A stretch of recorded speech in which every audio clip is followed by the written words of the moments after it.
Howdy, my name is Marisa Castillo, and this is my biofuel project over ethanol. So, ethanol is an organic chemical compound that is used as a versatile industrial chemical. It is used as a biofuel and can also be used as a solvent found in different goods like sanitizers and perfume. The first evidence of ethanol was around 3700 BC in Egypt. Then, in the late 1800s, it was used in Henry Ford's first automobile. So, ethanol can be produced by different various plants. Corn is the most common source of ethanol in the US, but other plants such as wood, corn stover, or citrus can also be used, though they need a little bit more treatment to be broken down. And sugarcane or sweet sorghum can also be used, as the stalks can be crushed to release a high sugar juice to be fermented. So the production of ethanol begins with milling and sugar conversion, where starches like corn are grounded into flour-like texture.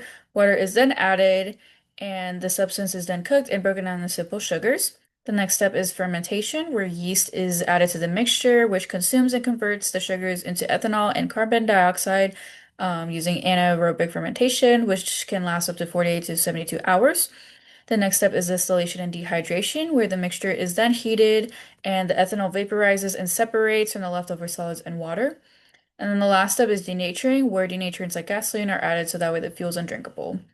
There are other creations that can be made from the production, such as animal feed or corn oil, and the carbon dioxide that was released during fermentation can also be captured and used for products like carbonated drinks.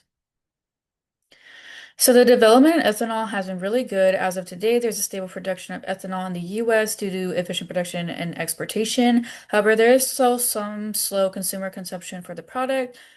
If we look at this graph over here, this is the production capacity, which has risen from 2016 to 2020, which is very good.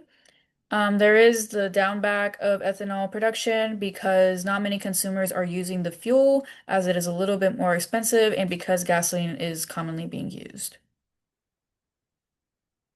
So ethanol has a really good impact on the carbon footprint. It is a renewable resource. It allows for low life cycle emissions and improved tailpipe emissions.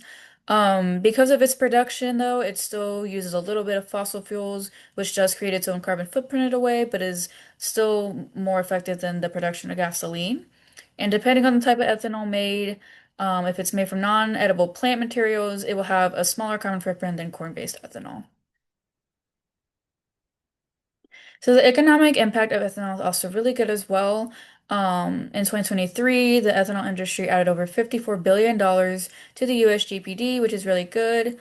It also allows for many jobs to be created and reduces the need for gasoline from different countries around the world with trading. And it also produces many co-products as well, as I mentioned before.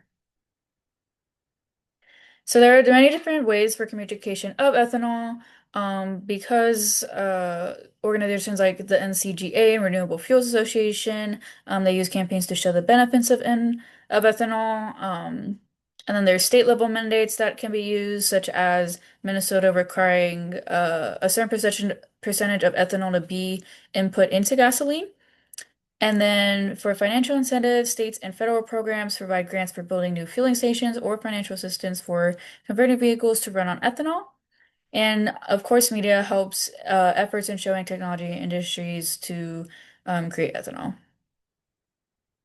So, an overall analysis of the data, by looking at the data, I concluded that ethanol is very good for the environment and for the economy. There is just some cost issues because it is a little bit more expensive and the public awareness should be made as well. So my plan of action, where if funding were not an obstacle, my plan of action would be to continue to produce ethanol and sell it for a less expensive price. While this may be difficult because we have been accustomed to using gasoline, we can use the media and awareness to gain funding for this cause. I would also practice maybe mandating it in certain states, like mentioned before, so we can continue to reduce the Earth's carbon footprint. And these are a list of my citations as well.